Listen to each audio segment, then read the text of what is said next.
La tourbière hantée par H.P. Lovecraft. Narration Florent Houlier.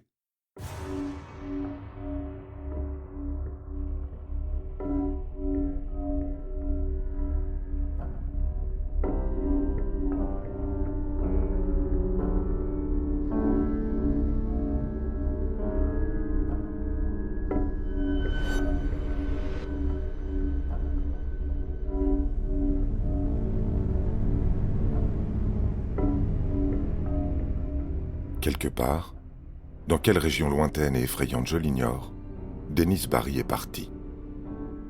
J'étais avec lui la dernière nuit qu'il a vécue parmi les hommes, et j'ai entendu ses cris quand la chose est venue à lui. Mais tous les paysans et la police du comté de Miss n'ont jamais pu le retrouver, ni les autres, bien qu'ils aient cherché longtemps et loin. Et maintenant, je frémis quand j'entends le chant des grenouilles dans les marais, ou quand je vois la lune dans les endroits isolés.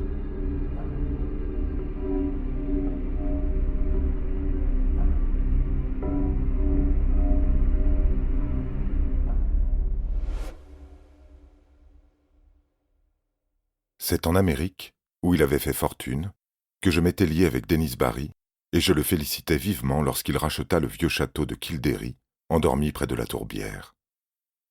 Jadis, au temps où ils étaient les maîtres de Kildary, ses ancêtres avaient habité ce château bâti par eux, mais il y avait bien longtemps de cela, et la vaste demeure, vide depuis des générations, tombait lentement en ruine. Après son départ pour l'Irlande, Barry m'écrivit souvent et me raconta comment, sous sa responsabilité, le château gris retrouvait, tour après tour, sa splendeur d'antan, comment le lierre grimpait lentement sur les murs restaurés, comme ils avaient été bâtis il y a tant de siècles. Il me racontait aussi comment les paysans le bénissaient pour avoir ressuscité les jours anciens avec son or venu d'outre-mer. Mais avec le temps, des troubles sont apparus, et les paysans ont cessé de le bénir et se sont enfuis comme s'ils étaient menacés. Il m'envoya alors une lettre pour me demander de lui rendre visite, car il se sentait seul dans le château, sans personne à qui parler, à part les nouveaux domestiques et ouvriers qu'il avait fait venir du nord. Le marais était la cause de tous ces problèmes, comme me l'a dit Barry la nuit où je suis arrivé au château. J'avais atteint Kildary au coucher du soleil d'été, alors que l'or du ciel éclairait le vert des collines et des bosquets, et le bleu de la tourbière, où sur un îlot lointain, une étrange ruine ancienne scintillait spectralement. Ce coucher de soleil était très beau, mais les paysans de Ballylough m'avaient mis en garde et avaient dit que Kildary était devenu maudit, de sorte que j'avais presque frémi en voyant les hautes tourelles du château dorées par le feu. La voiture de Barry m'avait rejoint à la gare de Ballylough, car Kildary n'est pas desservi par le chemin de fer. Les villageois avaient boudé la voiture et le chauffeur venu du nord, mais ils m'avaient chuchoté, le visage pâle, quand ils avaient vu que je me rendais à Kildary. Et cette nuit-là, après nos retrouvailles, Barry m'a dit pourquoi. Les paysans avaient quitté Kildary parce que Dennis Barry devait assécher la grande tourbière. Malgré tout son amour de l'Irlande, l'Amérique ne l'avait pas laissé indifférent, et il détestait ce bel espace perdu où la tourbe pouvait être coupée et la terre ouverte. Les légendes et les superstitions de Kildary ne l'émeuvent pas, et il rit lorsque les paysans refusent d'abord de l'aider, puis le maudissent, et s'en vont à Ballylough avec leurs quelques biens lorsqu'ils voient sa détermination. À leur place, il fit venir des ouvriers du Nord, et lorsque les domestiques partirent, il les remplaça également. Mais il se sentait seul parmi les étrangers. Alors Barry m'avait demandé de venir. Quand j'entendis les craintes qui avaient fait fuir les gens de Kildary, je riais aussi fort que mon ami avait ri, car ces craintes étaient d'un genre vraiment diffus, primaire et absurde. Elles avaient à voir avec une légende grotesque de la tourbière et d'un esprit qui serait le sinistre gardien du lieu, habitant, d'après la légende, dans l'étrange ruine ancienne sur l'îlot lointain que j'avais vu au loin dans le coucher du soleil. Il y avait des récits de lumière qui dansaient dans l'obscurité de la lune, et de vent froid quand la nuit était chaude, de fantômes en blanc planant au-dessus des eaux, et d'une ville imaginaire tout en pierre et enfouie profondément sous la surface marécageuse. Mais au premier rang des fantaisies étranges, et la seule à faire l'unanimité, il y avait celle de la malédiction qui attendait celui qui oserait toucher ou drainer le vaste marécage rougeâtre. Il y avait des secrets, disaient les paysans, qui ne devaient pas être découverts. Des secrets qui étaient restés cachés depuis que la peste avait frappé les enfants de Parthollan, dans les fabuleuses années au-delà de l'histoire. Dans le livre des envahisseurs, on raconte que ces fils de Grecs ont tous été enterrés à Talac. Mais les vieux de Kildery disent qu'une ville a été oubliée, sauf par sa déesse protectrice de la lune, de sorte que seules les collines boisées l'ont enterrée lorsque les hommes de Némède ont débarqué de City dans leurs 30 navires.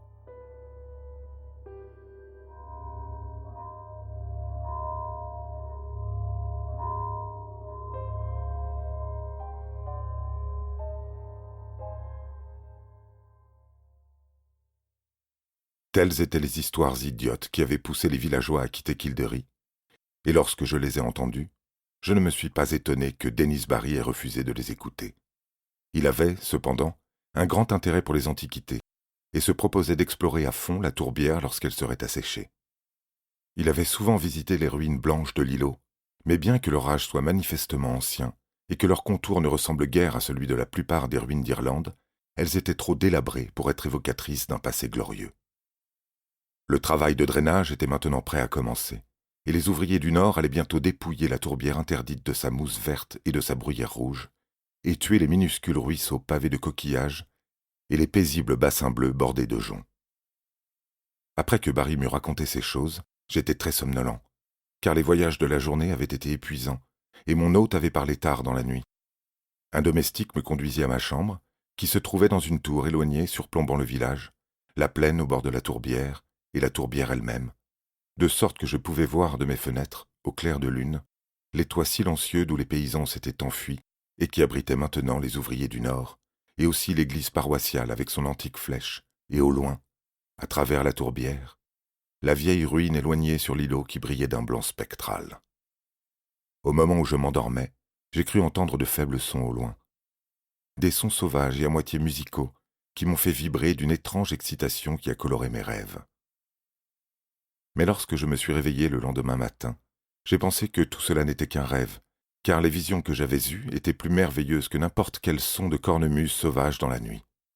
Influencé par les légendes que Barry avait racontées, mon esprit avait, dans le sommeil, plané autour de la ville majestueuse dans une vallée verdoyante, où les rues et les statues de marbre, les villas et les temples, les sculptures et les inscriptions, tous parlaient avec des tons particuliers de la gloire de la Grèce.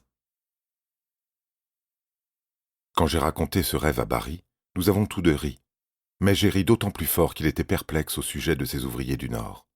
Pour la 6e fois, ils avaient tous trop dormi, se réveillant très lentement et presque étourdis, agissant comme s'ils ne s'étaient pas reposés, alors qu'il était manifeste qu'ils s'étaient couchés tôt la nuit précédente.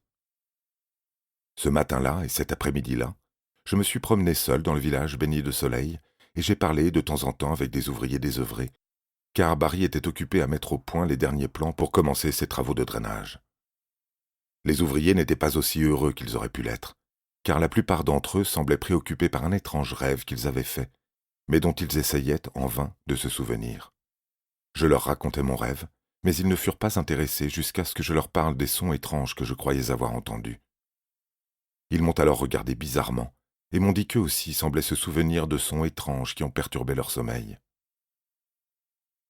Le soir, Barry a dîné avec moi et m'a annoncé qu'il commençait le drainage dans 2 jours. J'étais content, car même si je n'aimais pas l'idée de voir partir la mousse, la bruyère, les petits ruisseaux et les lacs, je souhaitais de plus en plus découvrir les anciens secrets que la tourbe profonde pouvait cacher. Cette nuit-là, mes rêves de colonnes et de péristyles de marbre prirent fin de façon soudaine et inquiétante, car je vis dans mes songes une peste s'abattre sur la ville de la vallée, puis une effrayante avalanche venue des pentes boisées et qui recouvrit les cadavres dans les rues, et ne laissa sans sépulture que le temple d'Artémis sur le sommet le plus haut, là où l'ancienne prêtresse de la lune, Cléis, reposait froide et silencieuse avec une couronne d'ivoire sur sa tête d'argent.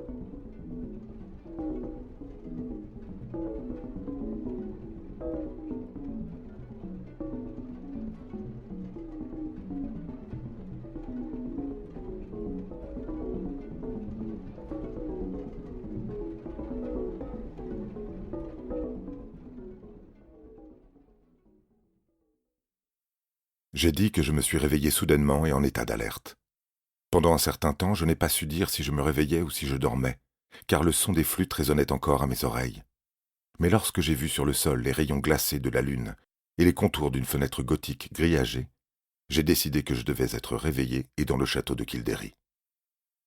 Puis j'entendis une horloge, provenant d'un lointain palier en contrebas, sonner 2 heures du matin, et je sus que j'étais réveillé. Pourtant, il y avait toujours ce bourdonnement monotone qui venait de loin, des airs sauvages et étranges qui me faisaient penser à une danse de faune sur le lointain mont Mailanos. Il ne me laissait pas dormir, et, impatient, je me levais et faisais les 100 pas sur le sol de ma chambre. Ce n'est que par hasard que je me dirigeais vers la fenêtre nord et que je contemplais le village silencieux et la plaine au bord de la tourbière. Je n'avais aucune envie de regarder à l'extérieur, car je voulais dormir. Mais les flûtes me tourmentaient, et je devais faire ou voir quelque chose. Comment aurais-je pu soupçonner la chose que j'allais voir? Là, dans le clair de lune qui inondait la vaste plaine, se déroulait un spectacle qu'aucun mortel, après l'avoir vu, ne pourrait jamais oublier. Au son des cornemuses qui résonnaient au-dessus de la tourbière, glissait silencieusement et sinistrement une foule mêlée de silhouettes ondulantes, se déhanchant dans une fête telle que les Siciliens ont pu danser en l'honneur de la déesse Déméter autrefois, sous la lune de la moisson, près de la Siane. La vaste plaine, le clair de lune dorée, les formes ombragées en mouvement, et surtout le chant monotone et strident, produisaient un effet qui me paralysait presque. Cependant, je remarquai, malgré ma peur, que la moitié de ces danseurs infatigables et presque mécaniques étaient les ouvriers que je croyais endormis, tandis que l'autre moitié était constituée d'étranges êtres aériens vêtus de blanc, de nature à moitié indéterminée, mais évoquant de pâles naïades nostalgiques des fontaines hantées de la tourbière. Je ne sais pas combien de temps j'ai contemplé ce spectacle depuis la fenêtre isolée de la tourelle, avant de tomber soudainement dans un état de somnolence sans rêve, dont le grand soleil du matin m'a réveillé. Ma première impulsion, à mon réveil, a été de communiquer toutes mes craintes et mes observations à Dennis Barry, mais en voyant la lumière du soleil briller à travers la fenêtre grillagée de l'Est, j'ai acquis la certitude qu'il n'y avait aucune réalité dans ce que je croyais avoir vu. Je suis sujet à d'étranges fantasmes, mais je ne suis jamais assez faible pour y croire. Aussi, cette fois, je me contentais d'interroger les ouvriers, qui dormaient très tard, et ne se souvenaient de rien de la nuit précédente, si ce n'est de rêves brumeux de son strident. Cette affaire de cornemuse spectrale m'inquiétait beaucoup, et je me demandais si les grillons de l'automne n'étaient pas venus avant l'heure pour troubler la nuit et hanter les visions des hommes. Plus tard, dans la journée, j'ai observé Barry dans la bibliothèque en train de réviser ses plans pour le grand travail qui devait commencer le lendemain.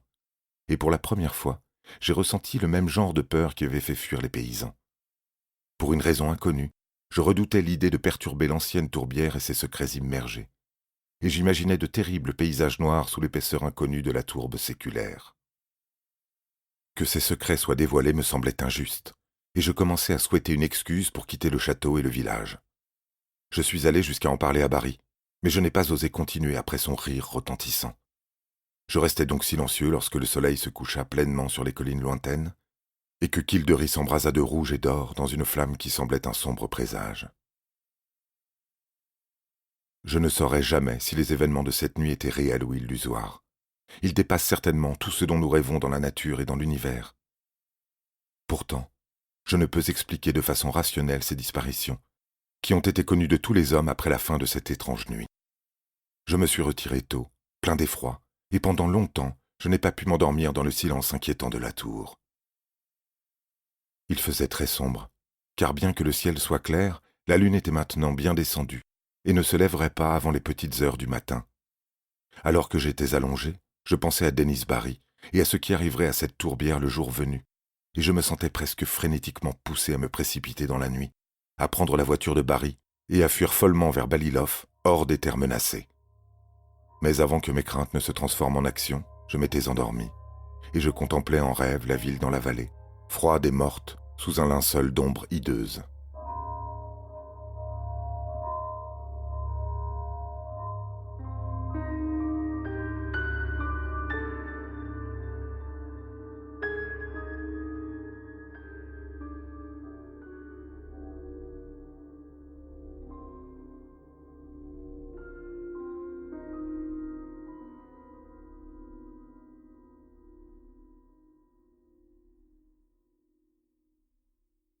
C'est probablement le sifflement strident qui m'a réveillé, mais ce n'est pas ce que j'ai remarqué en premier lorsque j'ai ouvert les yeux.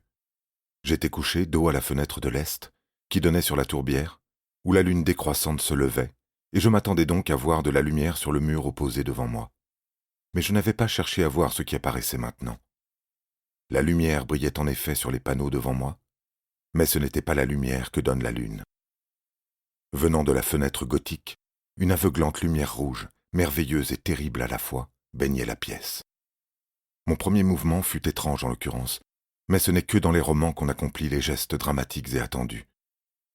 Au lieu de regarder à travers la tourbière vers la source de la nouvelle lumière, j'ai détourné les yeux de la fenêtre dans une peur panique, et j'ai maladroitement enfilé mes vêtements avec une idée hébétée de fuite. Je me souviens d'avoir saisi mon revolver et mon chapeau, mais avant que tout ne soit terminé, je les avais perdus tous les deux sans avoir tiré sur l'un ou enfilé l'autre.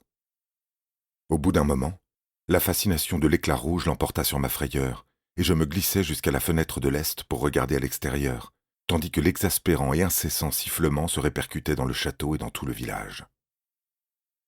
Au-dessus de la tourbière, un déluge de lumière rougeoyante, écarlate et sinistre, se déversait de l'étrange ruine antique située sur l'îlot lointain. Je ne peux décrire l'aspect de cette ruine. Je devais être fou, car elle semblait s'élever, majestueuse et intacte, splendide et entourée de colonnes, le marbre de son entablement reflétant la flamme perçant le ciel, comme le sommet d'un temple au sommet d'une montagne. Les flûtes ont hurlé, et les tambours ont commencé à battre, et tandis que je regardais avec crainte et terreur, je crus discerner des formes dansantes dont la silhouette grotesque se détachait sur le marbre lumineux. L'effet était titanesque, tout à fait impensable, et j'aurais pu regarder indéfiniment si le son de la cornemuse n'avait pas semblé devenir plus fort à ma gauche. Tremblant de terreur étrangement mêlée d'extase, je traversai la pièce circulaire jusqu'à la fenêtre nord, d'où je pouvais voir le village et la plaine au nord de la tourbière. Alors mes yeux se dilatèrent de surprise, comme s'ils ne venaient pas déjà de contempler un spectacle surnaturel. Sur l'affreuse plaine lézardée de rouge se déplaçait une procession de créatures telles que personne n'en avait jamais vues auparavant, sauf dans les pires cauchemars. Moitié planant, moitié flottant dans l'air, les naïades des marais vêtus de blanc se retiraient lentement vers les eaux calmes et les ruines de l'île, dans des cortèges fantastiques suggérant une ancienne et solennelle danse cérémoniale. Leurs bras translucides ondulants, guidés par le détestable son des flûtes invisibles, faisaient signe en un rythme étrange à une foule d'ouvriers titubants qui les suivaient en marchant au pas, aveugles, décérébrés, comme s'ils étaient entraînés par une volonté démoniaque, étrange et maladroite. Alors que les naïades s'approchaient de la tourbière, sans changer de cap, une nouvelle file de traînards titubants sortit en zigzagant, ivres, du château, par une porte située bien en dessous de ma fenêtre, et cette file traversa à tâtons la cour et le morceau de village qui les séparait, et rejoignit dans la plaine la colonne de travailleurs titubants. Malgré la distance qui les séparait de moi, j'ai tout de suite su qu'il s'agissait de domestiques venus du Nord, car j'ai reconnu la disgracieuse cuisinière, dont la médiocrité même était maintenant devenue indiciblement tragique. Les flûtes jouèrent un air horrible, et j'entendis de nouveau le grondement des tambours en provenance de l'île peuplée de ruines. Puis, silencieusement et gracieusement, les naïades atteignirent l'eau et se fondirent l'une après l'autre dans l'ancienne tourbière, alors que la file des suiveurs, sans jamais ralentir leur vitesse, éclaboussait maladroitement après elle et disparaissait au milieu d'un minuscule tourbillon de bulles malsaines que je pouvais à peine voir dans la lumière écarlate.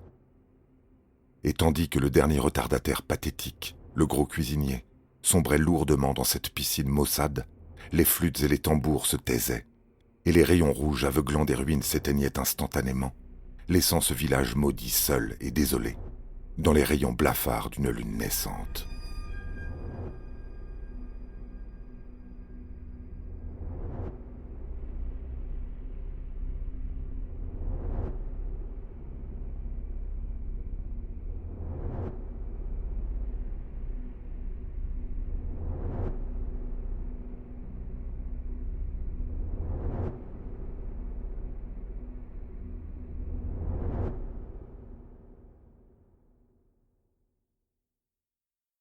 Mon état d'esprit était maintenant un chaos indescriptible. Ne sachant pas si j'étais fou ou sain d'esprit, endormi ou éveillé, je n'étais sauvé que par un engourdissement miséricordieux. Je crois avoir fait des choses ridicules comme offrir des prières à Artémis, Latone, Déméter, Perséphone et Pluton. Tout ce que je me rappelais d'une jeunesse classique me revenait aux lèvres, car les horreurs de la situation réveillaient mes superstitions les plus profondes. J'avais l'impression d'avoir assisté à la mort de tout un village, et je savais que j'étais seul dans le château avec Dennis Barry, dont l'audace avait réveillé une ancienne malédiction. En pensant à lui, de nouvelles terreurs m'envahirent, et je tombais sur le sol, non pas évanoui, mais physiquement impuissant. Je sentis alors le souffle glacé de la fenêtre de l'est où la lune s'était levée, et je commençais à entendre les hurlements dans le château, loin au-dessous de moi. Bientôt, ces cris avaient atteint une ampleur et une qualité qui ne peuvent être décrites par écrit, et qui me font défaillir quand j'y pense. Tout ce que je peux dire, c'est qu'ils provenaient de quelque chose que j'avais connu comme un ami. À un moment donné, au cours de cette période choquante, le vent froid et les cris ont dû me réveiller, car j'ai ensuite l'impression de courir follement à travers des pièces et des couloirs sombres et de traverser la cour dans la nuit hideuse. Ils m'ont trouvé à l'aube, errant sans but près de Balilov. Mais ce qui m'a complètement déstabilisé n'était aucune des horreurs que j'avais vues ou entendues auparavant. Ce que j'ai marmonné en sortant lentement de l'ombre, c'est une paire d'incidents fantastiques qui se sont produits dans ma fuite. Des incidents sans signification, mais qui me hantent sans cesse lorsque je suis seul dans certains endroits marécageux ou au clair de lune. Alors que je m'enfuyais de ce château maudit en longeant le bord de la tourbière, j'entendis un nouveau son, commun, mais différent de tout ce que j'avais entendu auparavant à Kildary. Les eaux stagnantes, jusqu'alors dépourvues de toute vie animale, grouillaient maintenant d'une horde d'énormes grenouilles gluantes qui émettaient des sifflements stridents et incessants dans des tons étrangement disproportionnés par rapport à leur taille. Elles scintillaient, gonflées et vertes dans les rayons de la lune, et semblaient fixer la source de lumière. J'ai suivi le regard d'une grenouille très grosse et très laide, et j'ai vu la deuxième des choses qui ont fait perdre mes sens. S'étendant directement de l'étrange ruine ancienne sur l'îlot lointain jusqu'à la lune décroissante, mes yeux semblaient tracer un faisceau de faible radiance frémissante n'ayant aucun effet dans les eaux de la tourbière. Et vers le haut, le long de ce chemin blafard, ma fantaisie enfiévrée imaginait une ombre mince se tordant lentement, une ombre vague et contorsionnée se débattant comme si elle était attirée par des démons invisibles. Fou comme je l'étais, je voyais dans cette ombre affreuse une ressemblance monstrueuse, une caricature nauséabonde, incroyable, une effigie blasphématoire de celui qui avait été Dennis Barry.